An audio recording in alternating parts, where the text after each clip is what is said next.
Hi, I'm Sharaad Kuttan. Welcome to Let's Talk, the show that tries to bring you the most important conversations of the day.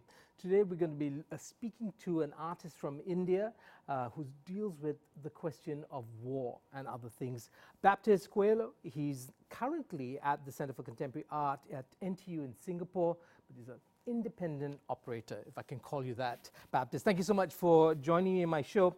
I thought we could begin, before we get into the stuff of your work and why you're here looking at the Indian National Army and such, if we could just talk a bit about you and your formation as an artist. You started as a graphic designer, and I'm really interested in how you moved from graphic design into kind of contemporary art. Could you tell us a little bit of that story? Yeah, well, I sort of graduated in graphic design in Mumbai from an art college there, and then I chose to work as a graphic designer. I worked for a couple of years, and then I got the chance of having a scholarship in design, and then I chose to go to Birmingham out of all the universities that I was looking at. And during that 1 year, 2005 and 6, is where I was embedded in this University of Design. But then my research that I was trying to do was looking at how to use air as a medium. And air as a medium, and that's how I sort of was trying to collect material. And all this material that I was collecting was going into three-dimensional forms. And with the help of my tutor and the department, I almost sort of discovered myself as an artist, I would say, but there. Sort of dealing with material, and I was putting all this material into three-dimensional forms like installations, videos, performances, terms which I didn't know at all. I was almost getting to know all these terms as I was going. My tutor, who was Phil Thompson, was extremely influential for that entire 1 year. So during that 1 year, yes, it was all these different influences of material, of research, etc., that I was translating in. And when I did that 1 year, the university also put up a solo exhibition, because it was also very interesting for someone who came with design, then becomes like an artist, who operates like an artist. And that was also to tell myself, should I even continue doing art? Because here I am as a graphic designer, becoming an artist, which again I find it very problematic. Till today I sometimes find that a little problem, but there I was being the one that I was having a problem with. And I came back to India, and that's how I sort of started myself as an artist. And from step by step I sort of continued, and that is what I am today. Okay, so it's interesting because in Malaysia we have a few examples of artists who started off as graphic designers. Ibrahim Hussein, a very famous Malaysian artist, and then Liu Kung Yu also started graphic artists and then moved into fine art. And perhaps there's this argument that's really, in some sense, when you think of Liechtenstein, you think of all these things, I mean, that there is no real dividing line. But clearly in your mind there is something. I mean, you seem to suggest you think you're a bit of you thought of yourself as an interloper into the world of fine art, coming from graphic design, and maybe back and forth. What is it that distinguishes the work that you did as a graphic designer, maybe part of your training, and that as somebody in contemporary art and working with installation and other mediums, including something as bizarre as air? Yeah. I think as a graphic designer, you're always working for a brand, for a client. It's being paid for. You sort of have to address a certain kind of audience because a certain profit has to be made. So you're always dealing with those sort of parameters. And I always felt I did that with a lot of enthusiasm at some point of time. But then when I was doing my research, when I was doing this one year research in the UK, I realized the kind of freedom that I had for myself. I could say something without having any kind of expectations from anyone, but just saying what I felt from within. And so I think that is something that really sort of distinguishes, at least from my point of view of being an artist and being a graphic designer, where I could really also have a critical point of view. As a graphic designer, yes, you can be doing works that have a critical point of view, etc. But I think as an artist, there's something that when you say something or when you do something, there's something that is quite I don't know how to use the word. It's sort of almost like sensitized, within yourself. You're also confronting your own self, your own feelings. You can almost be so vocal about it to almost put it all out there. And as a graphic designer, I don't think I could. There were certain restrictions. Of course, there was a salary that came every month compared to the arts. But yes, it's a choice that I made at that point of time, and I was, All right, so it's interesting. So for you, it's not so much the actual product or the kinds of, the kind of two-dimensional nature of maybe a lot of graphic arts as opposed to fine art, which could take all kinds of forms, including two dimensions, right? But so for you, the level of criticality that you were allowed to bring to your creative work, right? Let's ask, I mean, I want to know if, and this is a really weird question, if could you be a graphic artist and still have that kind of criticality? Could it be in your training also for criticality? Is criticality the province of only the fine, somebody in the fine arts and somebody who's got like the higher level tiers of the art world? Yeah. No, I think, well, as I said, it was my experience. I mean, when I was a graphic designer, I didn't have a certain critical voice, as I thought, because of the situation that I was working in. Of course, even as a graphic designer, you can have, everyone has a critical voice. I think a writer, a dancer, an actor, everyone has a critical voice, how you exercise it. As a graphic designer, I found it very limiting at that point of time before 2005 and 6, it was that period. Yes, I don't think a graphic designer can't be critical. Of course you can be, but it was my journey, and that's how I had to almost like separate the two of them in some way to tell myself this is what I can now do and this is what I'm doing. And there was a sense of freedom. There was no sort of working for an organization. There was no sort of getting worried about what this person might say, because... Okay, but what about the art market? I mean, is there, or the gallery system, or the expectation of critics and perhaps, those institutional buyers and the biennales, that they too come with expectations and provide parameters, perhaps more sophisticated parameters, much less driven by some immediate commercial need.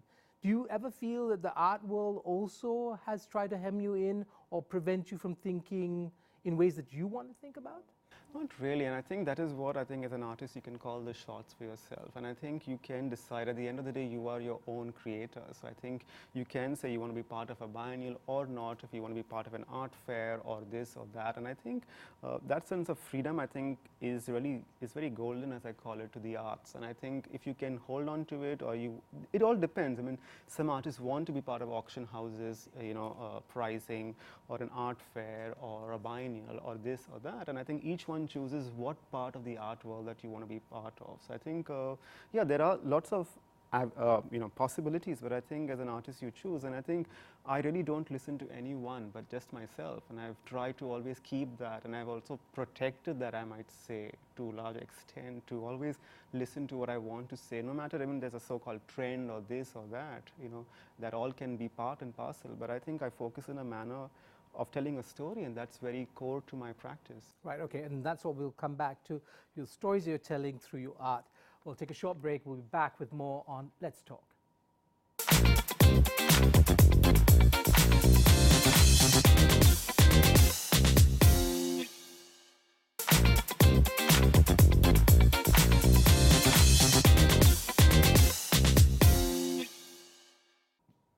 Welcome back to Let's Talk. I'm Sharaad Kuttan. My guest today, Baptiste Coelho.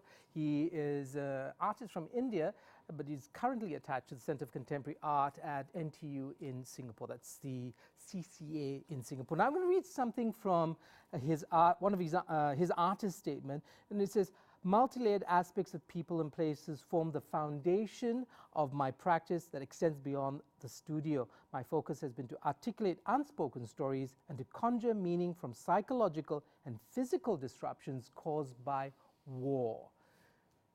Has your entire body of work been about war, thinking about war and its ramifications, and trying to kind of produce the materiality of war through your work? Yeah. I think it didn't just start off from day one. I mean, when I came back to Mumbai, I was sort of looking at various, I thought I could say everything on anything and everything, and I was almost talking about my immediate neighbor, to the environment, to the buildings around me, the urban scape of Mumbai, to gender, to family, etc. I was almost having a voice on everything, because I thought, I guess, as an artist, I can say something, and I can in some way confront, resolve, or all that. And within that spectrum of 2 or 3 years of looking at various aspects, that's when I sort of started to look at also, I was responding to a call for, it was called the Peace Project. It was a call by a museum in the US, and every artsman around the world could respond. And that's when I chose to respond to something called the Siachen Glacier conflict, which is something so synonymous with the Indian partition of 1947, and then this glacier conflict starts in 1984 when the two countries starting to claim that they own the glacier. And I think that start in 2008 or 9 was when I responded and I said, oh, and I did a work, and it was, it meant something to me, and it was a pile of bandages. And I said, but can I just put a pile of bandages and talk about a conflict so large, so far away? And that's when I started to take trips to India, to Ladakh, in the northern regions of Ladakh. Which is kind of the Tibet, Indian side of Tibet, as it were, Yes, right? yeah. Started to research, and those trips, then I started to make it almost like a yearly trip. So till today, I try my best to sort of go at least once a year to Ladakh for my research, and those trips, the understanding of this particular conflicts almost shaped my practice. And then I started to realize that I want to really focus more on the aspect of war and conflict, in this case the Siachen Glacier, and that sort of shaped my practice to a point where I really then started to decide I really had to focus only on that, because there was so much to chew on, there was so much to talk about, so much to confront, so much to question and critique. So Yeah, I'm very interested in this, because I'm thinking about your generation, and as an Indian citizen, I mean, what experience, direct or indirect, you would have had of war. I know that these low-level conflicts around some unresolved territorial problems, India and Pakistan, India and China, and so on and so forth, and we read about it in the news. And maybe it affects the Jawans and the soldiers who are there, but how does it affect you? And why is it personal for you? yeah, I think it starts with this. So when I was traveling to Ladakh, the first trips that I made, I mean, the kind of stories that I got to know from various people, from civilians to armed forces to officers and soldiers, etc. I think there was something I wanted to talk about, and something that was within me that said, I really have to say something, because I don't agree with something, and I don't think this is how it should be, and this is what I would like to talk about. And some of their stories were not heard of. I mean, we do know of the Siachen Glacier, all the politics behind it, the number of soldiers, etc. But certain stories that I thought were not reaching, and I thought, in my own way, I was trying to also get to know all these stories. And I thought, when I was and in my research, and as I was sort of going on and on, I realized there was something that also touched me within. And I thought, I'm here sitting in a very comfortable situation in Mumbai, far from all these conflict zones. And I thought, and I said, yes, I have to say something. And there was like a calling within yourself to sort of, and the more I started to research, the more I started to get into it, the more I started to understand it. So I would rather say the ununderstanding, and that's also my connection. And the ununderstanding. Yeah. I don't understand till today how, why, etc. And that's why, that also keeps me on my toes. And that's the idea. I'm also constantly trying to understand it, or to research it, or to resolve it, or confront it. And in terms of the field, and I don't know the Indian contemporary art scene, so you're going to help me out on this. I mean, was anybody else working on this, or whether it's in fact artists or writers? I know Arundhati Roy has written about war. I remember the first nuclear explosion that India detonated, and she wrote a very moving essay about that. But are the creative individuals of India responding to things like the wars? Yeah, I think various artists do respond in their own ways. Writers, poets, filmmakers do make films, and there has been a sort of, there's been some sort of collective cultural sort of response. I mean, to point out one artist called Amar Kanwar, who basically is someone I'm very inspired with. I mean, he basically has done various projects, and one of his projects was to look at how land is grabbed in Orissa. It's called the Sovereign Forest, which was shown in various locations, and also which traveled to CCA. So yes, I mean, there are artists who sort of are responding to various, I mean, they might not be exactly the Siachen Glacier in this case. I'm sure there are some artists, but I can't pinpoint at this point of time. But yeah, there are various artists responding. I think if not artists, then who? I mean, there has to be some sort of cultural response to all this, I think.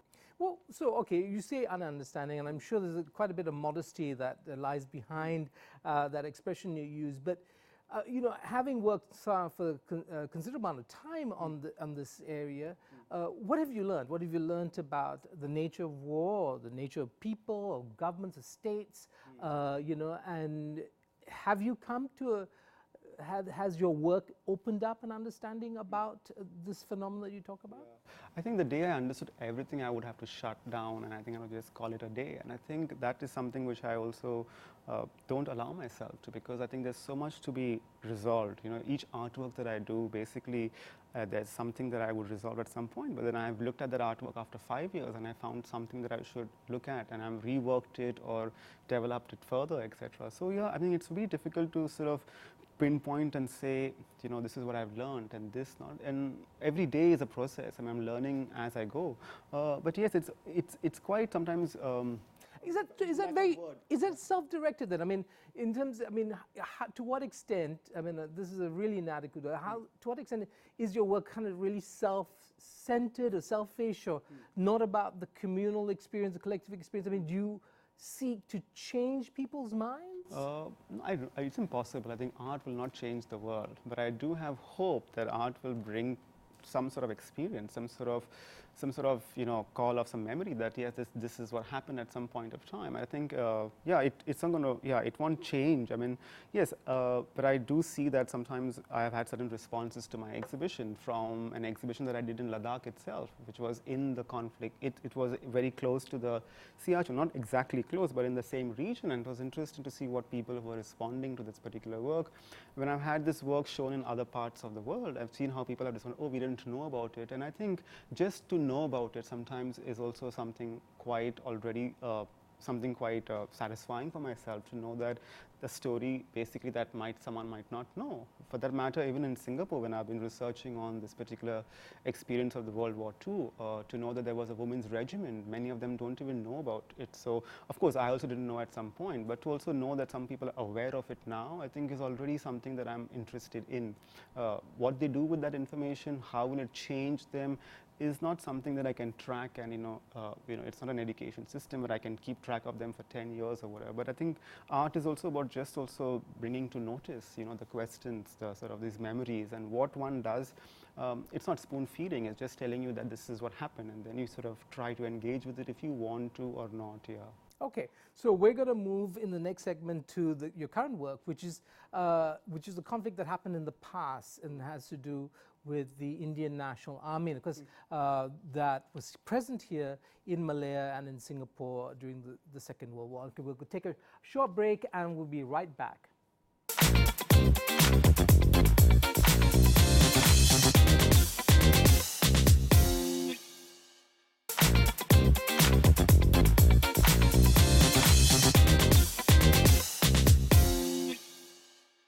Welcome back to Let's Talk. I'm Sharaad Kuttan. With me, Baptist Coelho. He's an artist from India, and he's here in Malaysia speaking to people who were involved in the women's regiment of the Indian National Army, something that many of us who didn't live through the Pacific War, who don't have memories that go back that far, will even remember. But it was here, and I want to quote something from what you wrote, Baptist, about the way you think about history and your artwork. You said, I think you say you work like an excavator. You say, I move back and forth in time, retrieving traces of the past and documenting the present across various geographies. My artworks probe beyond the surface to complicated counter and rethink oral histories, facts, memories, forgotten memories, language, random thought, invented stories, and strategically archived narratives. Now, that sounds like a lot, but it really sets the stage for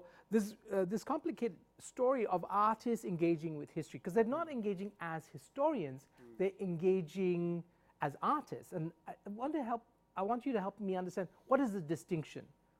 Do you see yourself as a historian, or do you see as an archivist? Well, what is it that's exactly going on with this kind of artistic research work? Yeah, I sometimes call myself a bad historian. A bad historian, okay. Yeah, being very honest about it sometimes. But when I'm trying to say bad, I don't mean to say, what I'm also trying to suggest is that history has been, interpreted by so many various sources, from the side of a person to a historian to, I think, everyone, especially in today's day and age with social media. I think it's fascinating with the kind of people that I was trying to track. At times I had to look at a Facebook group, and basically there are the people there actually sharing all that information, and the archives is something that I would have tracked, but then I would have not got through because of certain restrictions or institutional. What I'm going to say is that yes, I think not anyone and everyone is a historian, but I also like to sort of quote Joseph Beuys, who's a German artist, and he said everyone is an artist, and I think not that everyone is a historian, but I know it's a democratic space. But yeah, I think when I work, it was not a plan that I want to look at my material the way I do today. I think it's just out of curiosity. It's also a lack of my understanding of history, let's put it like that. So so was it serendipitous tripping over something that led you to the Jhansi Rani Regiment of the INA? Yeah, so it was in 2015 when I was in Singapore. I was doing a 2-week trip, a research trip, and I was looking at how conscription happens in Singapore. I was looking at conscription as an idea, also how it happens in various countries. That was part of my interest, and Singapore has a conscription system, and I was looking at other countries like, say, Switzerland, Finland, and I was collecting material within that. Within those 2 weeks, I was basically something at the IHC, which is the Indian Heritage Center, and they have a display of the INA, and that's where I came across the Jhansi Rani Regiment, and I thought, oh, there was this massive contribution of women too, and it's something which we all hear the INA, but the Jhansi Rani Regiment was not, and I thought, oh, that's very fascinating. And I thought, because within my subject also of the Siachen Glacier, there has been a while that there was no presence of women, but there are now presence of women, and part of my research on the women as combatants in the Jhansi Rani Regiment, right, yes, okay. yeah. So I was curious to see. So within, I was this sort of need to sort of how to look at women also on the Siachen Glacier, if at all. I mean, I was trying to look at that, and then when I found this material of, I mean, this particular event, I thought how fascinating to know that there were women involved, because at the moment with situations in India, or countries like India, where women rights, etc., is quite compromised, etc. So this is amazing as an example that it already existed in World War II, and of course Jhansi Rani, 1858, where she sort of was, she fought the British. So I was trying to look at that, and I said, oh, how fascinating, and I found their stories a little bit, I mean, at that point, just touched the tips, and I thought it'll be interesting to flesh this whole research out, and that's when I said, okay, let's try and look into this. But at the same time, as an artist, one is limited with resources and funding. So I said, how do I get to sort of do this particular research? That's when the NTU chance came, and I got through that, and that's when I said I could flesh this material out over there. Okay, so I'm thinking about your work, right? So if you are a bad historian, and which means that you perhaps don't spend as much time on the in the archives as you should, or being very sarcastic. yes, I know, and you don't maybe footnote everything and do what historians might do. What are the narratives or counter narratives, to use your own words, that you could possibly be kind of tapping into to tell or retell the story of this particular women's regiment? I mean, are you responding to contemporary ideas of the place of women? Or politics, or the way men and women operate in a battlefield? What is it that you want to do? So, for example, with the Jhansi Rani, it's very interesting. There has been some material out in terms of some books, and there has been some historians responding, and there has been some sort of material out there. At the same time, when I'm as an artist, I'm also very mindful, very aware of the fact that how I don't want to follow on the breadcrumbs left by other historians, because I think I want to also dig into think, what can I really in this now contribute or find? And I think I also, and of course every historian's book always wants to claim there's a gap of some stories, but that gap, I think, I don't know if the gap can be filled or not, but I would also look at how can we just focus on the gap and say that there is a gap and just acknowledge the gap. And so as an artist, I'm also trying to, I would like to sort of just to bring focus to the gap. What the gap is, it will be difficult for me to fill, and I can't claim that because it will take me years, because what I'm talking about, the gap is basically most of these women were illiterate. They didn't have any kind of stories after the army, their regiment became defunct. They didn't have afterlives, whereas you have some women who do have afterlives, whose lives have been documented, and we understand the regiment stories to them. But I'm also very curious about these other women who didn't have really any agency, and what are these stories? And I'm trying to basically locate this gap. And the idea is to basically see what this gap is and bring it to the forefront and say that this is a gap, and this gap, how do we deal with it? Who writes history? Who gets a chance to talk about history? And what narratives are we basically listening to when we look at history? So yeah. Okay, so in the final minute, I mean, where is this work going to be? I mean, where is it going to be shown, and when?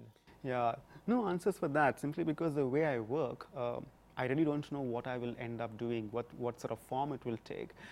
That's again the big pleasure of an artist, and I keep that and I really protect that because of not having any kind of pressures from any kind of institutions or galleries or what have you. What form it will take, I don't know. There are places that are interested to show this work. We will see how that unfolds, but at this point it's really me diving into research and trying to collect as much of material as I can. And how do we follow your work? I mean, how do we follow this trajectory long after this episode airs? Is there a place where we can go and follow you? Yeah, I mean, you have a website, baptist.com, baptistcoiler.com, or Instagram. But yeah, I mean, yeah, that's the only. That's way. good enough. That's yeah, good. okay. Instagram is great. Yeah, I mean, Instagram, yeah, just for posts. But I think the website, which I'm yet to sort of really update. But yeah, that should be the place to look at works. Yeah. Thank you so much for being with me. But I can't promise anything very quickly because it takes me years to manifest into something. Yeah. Take your time. Take your time. Thank you so much again for spending your time with us. I've been speaking to Baptist Coiler. He is an artist from India, currently at the Center of Contemporary Art at NTU in Singapore. That's all we have for Let's Talk today. I'm Sharaad Kuttan, only for Astro AWANI.